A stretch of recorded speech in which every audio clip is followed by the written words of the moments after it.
يطوف عليهم ولدان مخلدون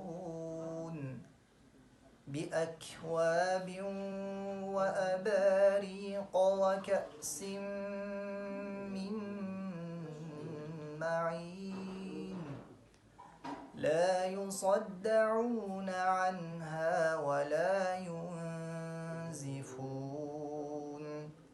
وفاكهة مما يتخيرون ولحم طير مما يشتهون وحور عين كأمثال اللؤلؤ المكنون جزاء بما كانوا يعملون.